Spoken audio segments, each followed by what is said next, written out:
Hello, and you're listening to the Nonsense Chronicles. Once again, I am Doug Sashry, and as always, I'm joined by Rob Mendiola.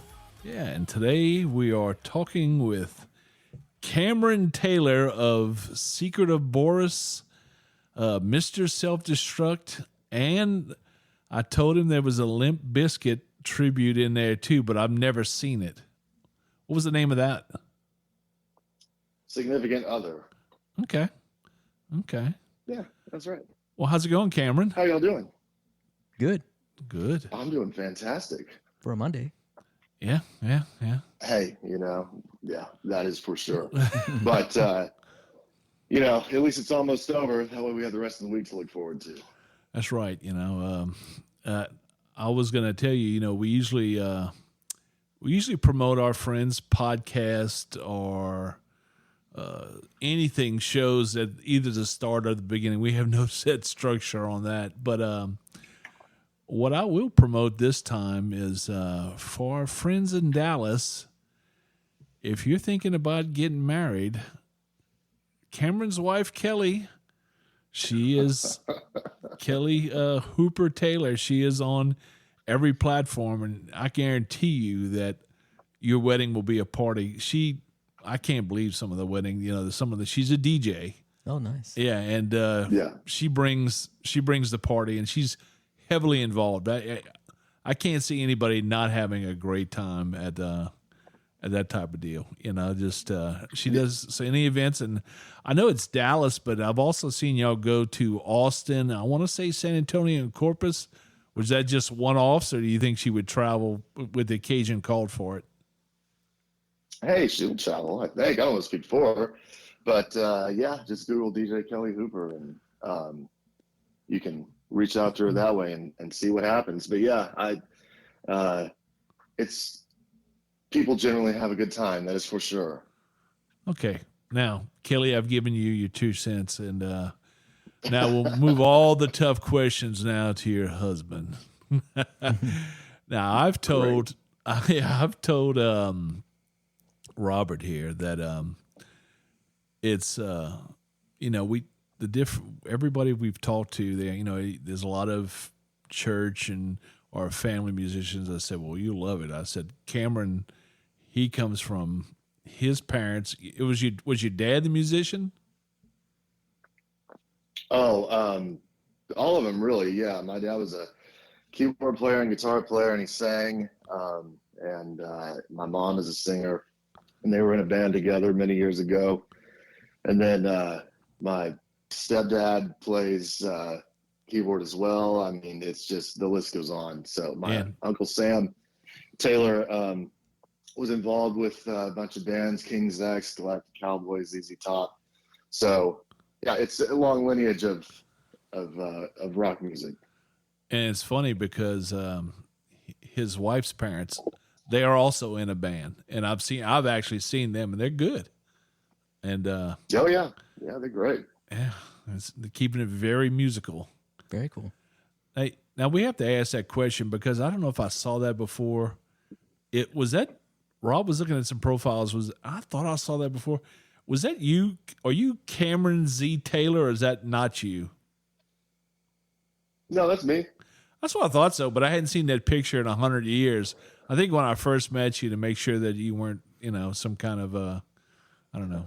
I don't know if I can even use that word right now. But, I thought it was him. But, yeah, what does the Z stand for, since it's never been, is that Zachariah? Very close, actually. Say it. Do you want to take another guess? Oh, okay. You want me to say it? Yeah, because I pretty much quit. Zach. Yeah, okay. Okay, good job, man. Zachary. So, three first names. You got Cameron, Zachary, Taylor. Yeah. Yeah, that is true. And the thing about Secret of Boris is it used to be a very exclusive club. The only way you could get into that band was your name either had to be Taylor or Ryan. But, right. Yeah, but they don't call, they have 2 Ryans in the band, the drummer and the guitarist, but they don't call either one of them Ryan. They both have nicknames that they use. Yeah, that makes sense. Yeah. But he's got a good crew there. But Cameron, tell us a little bit more about when did you start playing? Oh, so I started playing guitar probably. Well, I was given my first guitar at a very young age, and I was really into it. And had I started back then, I might be better than I am now. But I don't know. I think my brother ended up stepping on it, and it was just a little acoustic. I went, oh, well, that's sort of annoying that he broke that, but I wasn't too upset. And then when I think I was around 11, 10 or 11, I asked my dad for an electric guitar, and he reminded me that he had already given me a guitar. And after the guilt trip and the lecture and all that stuff, he was like, okay, fine, here you go. And so that's kind of when I started, and then sort of didn't move to, but added some keyboard stuff in there too. Like I'm by no means a piano player, but listening to bands like Fear Factory and Nine Inch Nails and things like that, I was like, oh, this is cool because I can just pick out certain things and that. And then, a couple years go on, and as you do, when you start your first band, it's not necessarily, everyone, you don't necessarily go out and find the greatest musician. You just find your friends, and you're like, hey, we live close.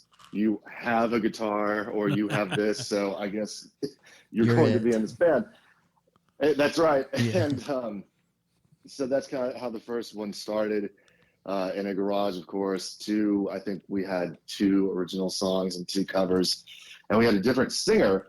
He sang one song of the originals, I sang the other one. And after a while, I was like, well, this is just silly. And so he left. I don't really remember all the details, but it's not worth getting into anyway.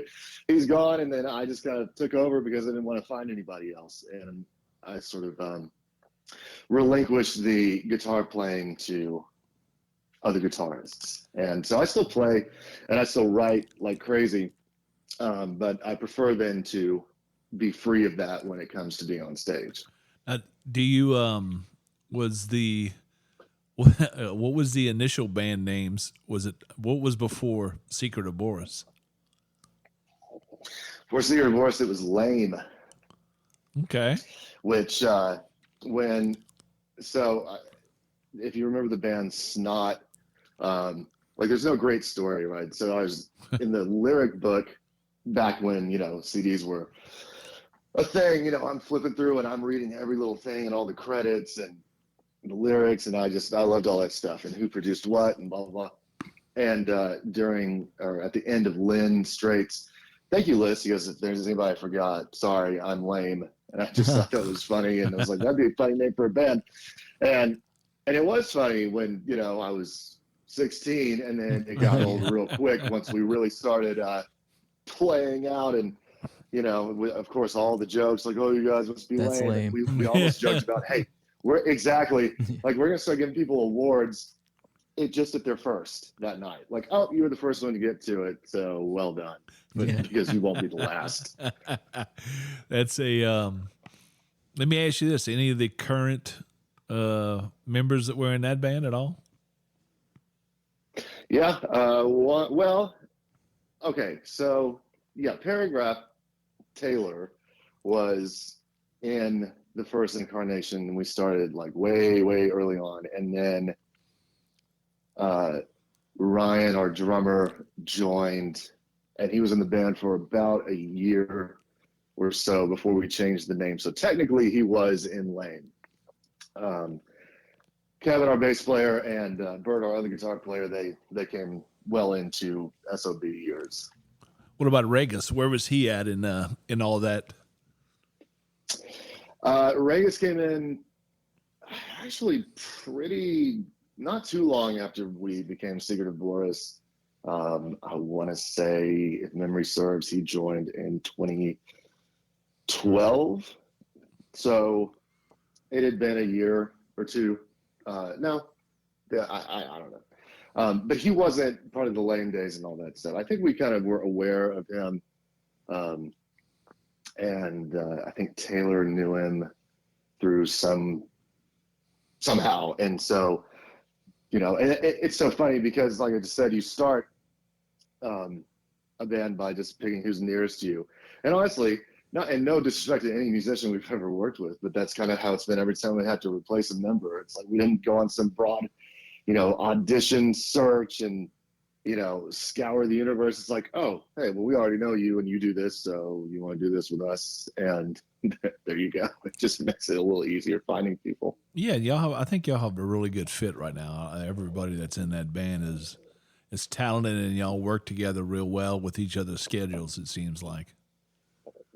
Well, what's really cool is Kevin and Taylor used to be in a band many years ago. And so they have a musical relationship and that history there. And we were also working with Ryan Churchill, our drummer, recording demos over at his house and before he joined. So, aside from Bird, who now Bird's been in the band so long, I don't even remember when he joined either, but there's 4 out of 5 of us that really kind of grew up together in some way, playing music together in one way or another. So it's all pretty cool. The chemistry is there, and I love it. It's cool to watch these guys work out stuff, in rehearsal, and just the way that we kind of communicate with each other. It's almost like we don't have to over-explain everything because we kind of think the same way. Not to say that we always agree, but that's being a band. That's just being in a band. Yeah. Oh, tell me about it. Yeah, we had to. I kept harping on him forever because he had the one album out, Your Ghost, which I think is a fantastic start to finish first album. And I think that most bands, if it's really good stuff, most bands, their stuff from start to finish, that's usually going to be their best. But Cameron, do you get a lot? I'm assuming, you know how that goes, but I'm assuming that you do most of the writing because by daytime you put on the English and literature teacher hat. Do you do the writing as well? I do a lot of it.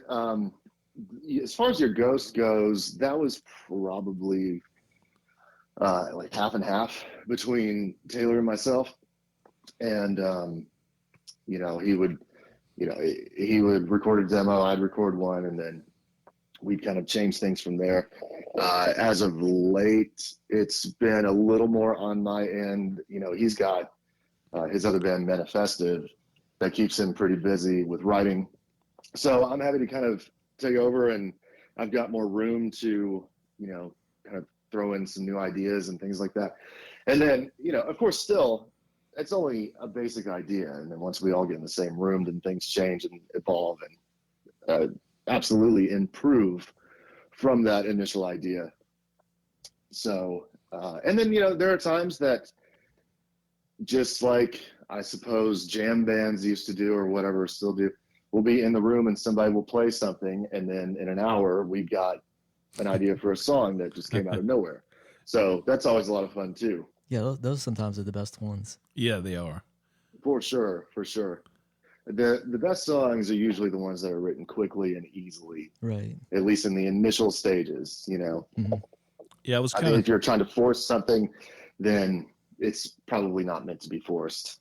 Do y'all work as your own producers, kind of, or do y'all work with a studio? How does that work? We work with a guy named Alex Gerst out of Empire Sound here, and he's in Carrollton. And we don't work with producers as we're writing, but once we get closer to the recording part of it, and actually, doing final recordings of these songs, then we'll do a pre-production session on our own just to get the ideas down, send them over, and then we'll start to pick it apart from there. And he helps us, sort of choose which songs he thinks would be better and things like that, and which parts. And then when we're actually in the studio recording, a lot of changes are made then because you realize, okay, well, you've been playing something for the last 9 months while you're getting ready for this, but once you get in the studio, you realize, oh, it doesn't work. And it's just something you didn't hear.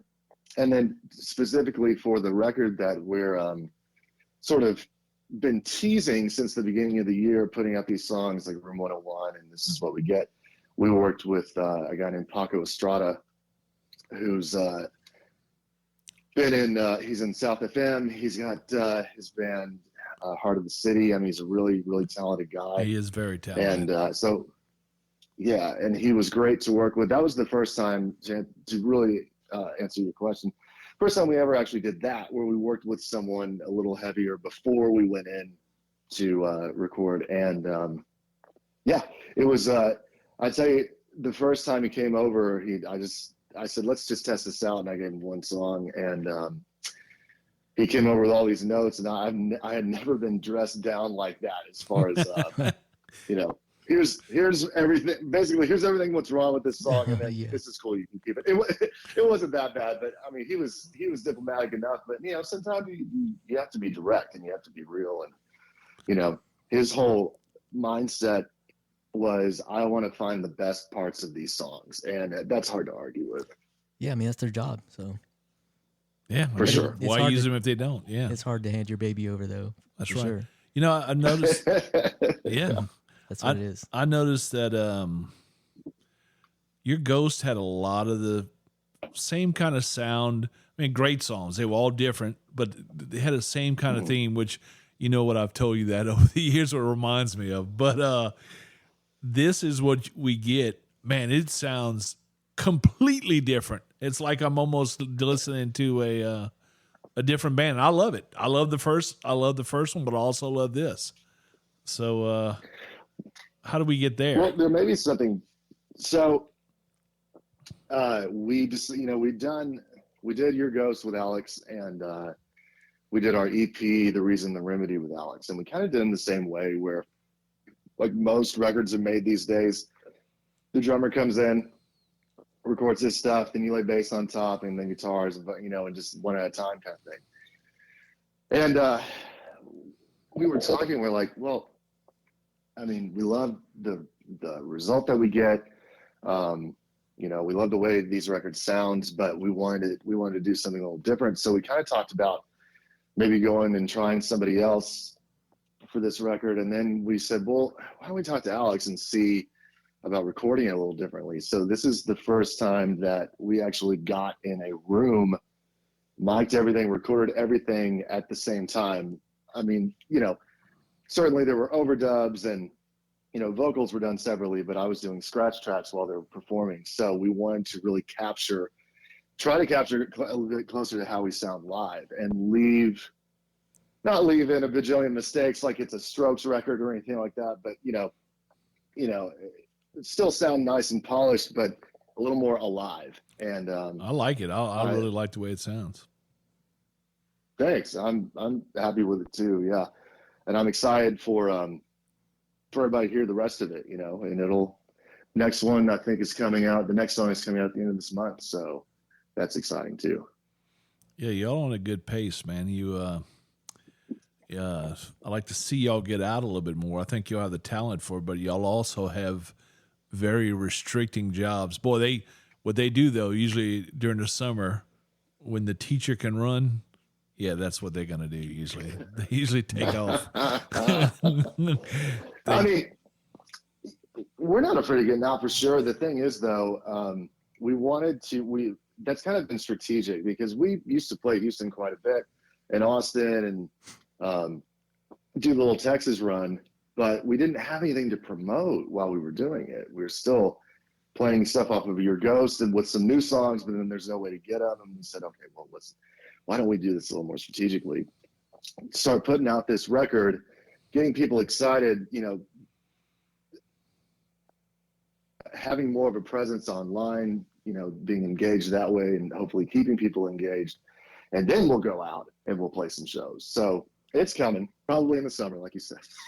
That's good. Yeah. Yeah. That's what I figured. But yeah, it is very good. And I like the original stuff, but yeah, it sounded, yeah, it just had an edgier sound. It kind of reminded me of, now I know this is, if you ever listen to Pop Evil's new, the Eye of the Storm, I love it. And something about that song kind of reminded me of about that. And I was like, Okay, I like that.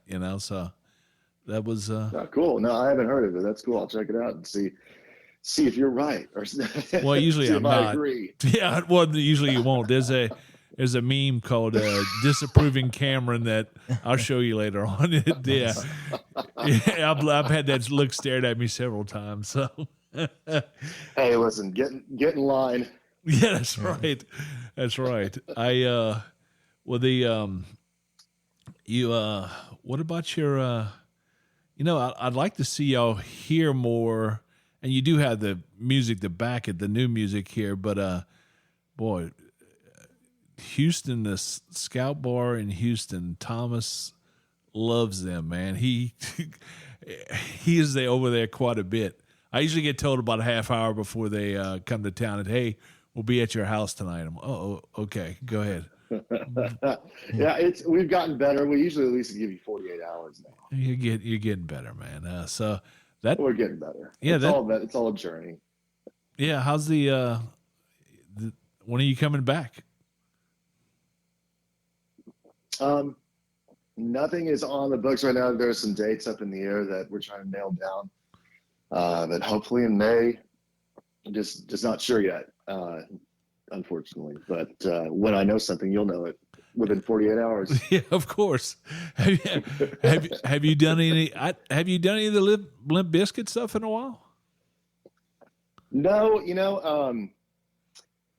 that one is always a lot of fun. We don't push that one as hard. That's more of a, kind of special thing. I don't know.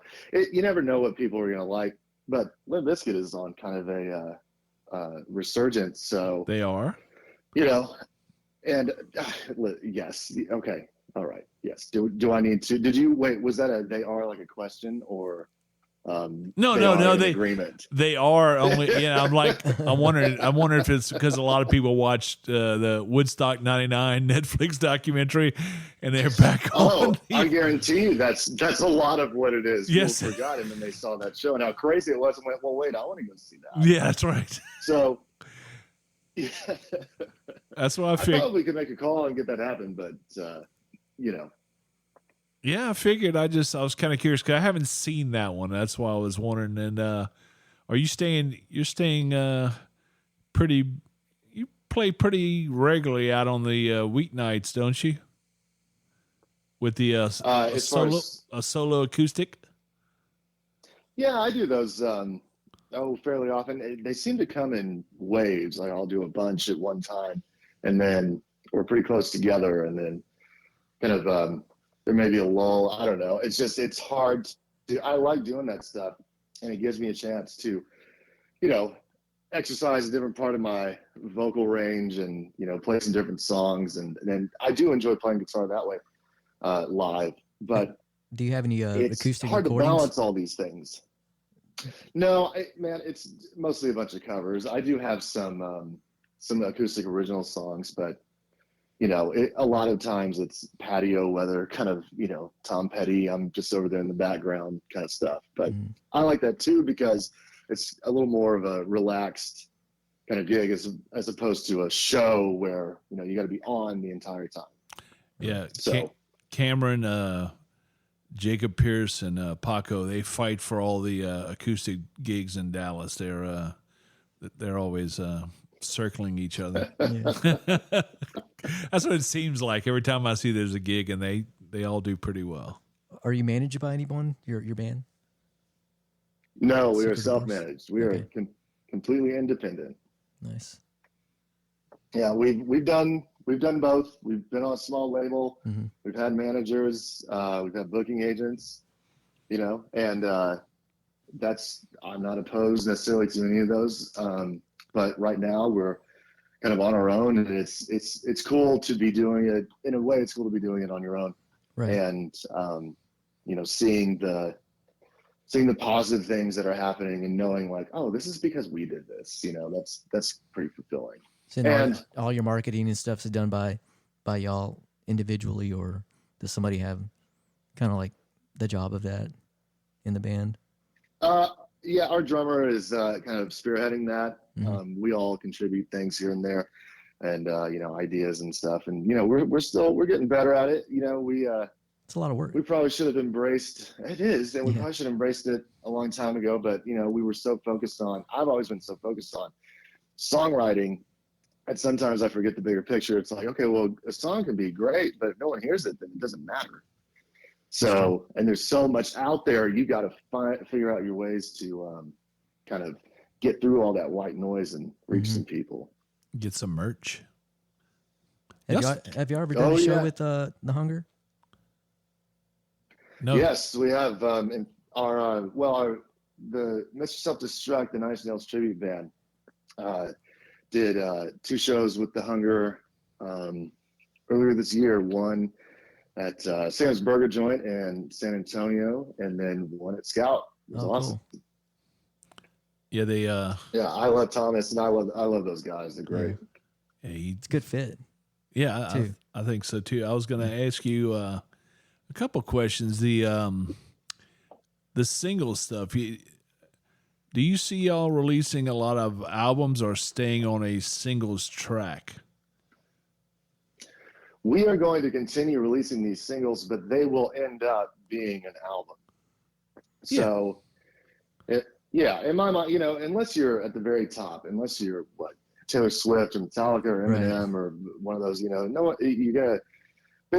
blow your load early, and you're gonna get a lot of excitement for a couple days, and then it goes away because you don't have anything new to push if you're not on tour or if you're not, doing this and that. So this way, not only do we, we can kind of get more life out of each song, but then every song gets paid a little more attention to, in theory. It has its moment, and I do feel like there are some songs from Your Ghost and Reason and Remedy that didn't get the attention that maybe they could have because of that, because we just, Your Ghost was kind of a different time, but Reason and Remedy, we certainly could have, released those one at a time, but that seems popular anyway, right now, anyways.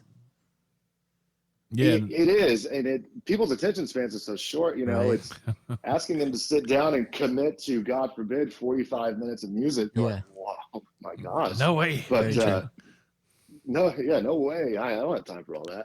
But if you say, hey, give me 3.5 minutes, they're like, all right, deal. Maybe. Yeah. I was listening to Avenged Sevenfold's podcast, and they this is the last album that they have coming out in June under contract that they owe, but they said that there's a possibility, they didn't commit to anything, but it's a possibility that they go to singles or EPs from now on. Yeah. I've heard a number of bands doing just put it out yourself. Well, sure, and they certainly have the fan base and the machine behind them to still do that with or without their label. But that, it kind of goes back to the 50s, where everything was just singles, and I guess albums became more of a thing in the 60s and then after that. But it seems like we're kind of back there in a way, which, hey, it's either be mad at it. I mean, I'm still old school. I love albums. I like to listen to them from beginning to end. But even I don't do it like I used to. So I've got to kind of recognize that too, that, if I'm asking people to sit down and commit, like I said, to that 45 minutes, but I don't always do it, then that's just unfair. So let's just keep putting out with these singles and shooting video. We're going to shoot a video for every song on the record. And, we have the time to do that now. And that's also a lot of fun, because then that's something you can look back on and go, oh, wow, look at all this content. And it also furthers the storytelling and all that. So I sure do wish that MTV was what it was at one time. Who's working with you on your video production? Matt Woods from Element 80 did directed the video for This Is What We Get. The Room 101, we mostly did it ourselves and had a couple friends just, move the camera around when we couldn't. Our friend Chris Hunter, he's got his own music project called LC&1, and it's he's just getting it going, but we've known him for a long time, kind of like he was also in Paragraph's old band with Kevin, so that's how far we go back with him. And Same thing with this last one we just did that's coming out later this month. We did it ourselves, and I like it. I like it both ways. I like not having to do all the. I mean, I say I'm doing all the work again. I got to give props again to our drummer, who is sort of behind most of the post production and editing and all that. Mm-hmm. But I do like keeping it in house. I also like working with somebody else though, because they're gonna grab angles and think of things that you wouldn't. Right. Sometimes you can certainly get too inside of it. Mm-hmm. Yeah, they. I know Steve and them work a lot with Brady Tolk over at the film school when they do their videos, and any way you can get them out. But it's so amazing how many. I know the pandemic helped on that. How many home studios and everything else that people just started putting together themselves, and most of it looks great, or the music sounds good, so, but, I was going to ask you another question too, was, we had this discussion. In fact, I think it's coming this week. We're going to drop, and of course I'm talking from the past by the time this podcast comes out, but, remember the old days when I first started coming to your shows, or at least I said I was at your shows, but I was probably at a show next door. But I did pay to get in to your show. I'd show my face. I'm here, and I went to plenty. And but you remember back then, if you weren't playing, and I know Cameron does not go out as much now because he's gotten older, but if you weren't playing, you were out papering for a show you did have coming up. And we were talking about this the other day, how Facebook algorithms and stuff, man, you might not even see if a band is playing anymore, because it just doesn't pop up. So you have any opinion on that, the old way versus the let's rely on social media to do it all for us way? Well, I mean, listen, I enjoyed, those days of going out, but let's be real, part of it was just an excuse to go out. But, like, oh, honey, gotta go promote again. Gotta do it. And gotta do it, But no, that was always a good way to interact with people. And, I think that we would burn tons of CDs, little sampler CDs, and hand those out, because you give somebody a flyer and they don't know what it is. They're like, okay, you throw this away. But you give somebody a CD or even something with a link, they're a little more likely to put it on. Now, there's just nowhere to do that. I suppose you can still hang up posters here and there, but going out and papering the town, you just do that online now. And that's the thing. Like, yeah, you can post something and it may get buried. And that's kind of what I was referencing earlier. You got to find a way to break through all that. And there are tons of, videos and influencers out there who kind of tell you how to do it. Even the head of Instagram on his channel will tell you, like, here's kind of how Instagram works. And sometimes you may post something, you'll get a lot of reactions, and sometimes there's no answer to it. But for example, Mother's Day is coming up. If you post anything on Mother's Day that isn't related to Mother's Day, good luck. So you kind of have to be smart about it. It's, that goes back to, well, it's pouring down rain and it's 30 degrees. Should we go out and hand out flyers? And then you get there and the place is empty. It's like, well, of course, Well, did he tell you what if you post anything on Mother's Day, but then it can be about anything, but you just put hashtag Mother's Day. just to slip in real quick. Sneak it in. I suppose you can try. I don't know. I don't pretend to be an expert. I'm learning too, but I will say that it has been a lot of fun interacting with fans and seeing how much they are kind of into seeing something every day. For a long time, I said, well, I don't want to annoy people. And then you realize, well, you have to try or else no one will see anything. That's right. So, maybe y'all have to have the secret Boris OnlyFans account. Oh, God. Oh, there you go. Yeah, there. And as and we probably get paragraph on that one. Yeah, so I don't think any of us are rocking what Tommy Lee's got. You know. hey boy. I don't know. Maybe we will. Maybe we will. Probably not though. But we'll put it way down on the list. Well, before we go, do you have anything else you want to tell us? Upcoming shows. We again, a lot of dates are up in the air right now. We're kind of putting things together, but you know, watch out for the next song and video towards the end of this month. And tell them how they can find you. Sorry. Oh, no. Yeah, absolutely. Facebook.com/Secret of Boris, Instagram.com/Secret of Boris. Everything is Secret of Boris. There's a Bandcamp if you want to check that out, but we're also about to launch our online store in the meantime, if you just can't wait to get a shirt or a hoodie or jacket or anything, it's going to be on Big Cartel. So look for that in probably in the next week. So, I don't know when this is going to come out, but by then it should be up and running. Cool. Yeah, and their logo it's fantastic. Cool. He's never revealed to me yet what the Secret of Boris is, but the logo is really nice. Cool. Thanks. Anyhow, Cameron Taylor, thank you so much for joining us. And I suggest everybody listen to a little Secret of Boris. You will not be disappointed at all. And good stuff. The latest single out is Don't Let Me Forget already. It reminds me of. Okay, it is. This is what we get. That's right. And Cameron, thanks for joining us, buddy.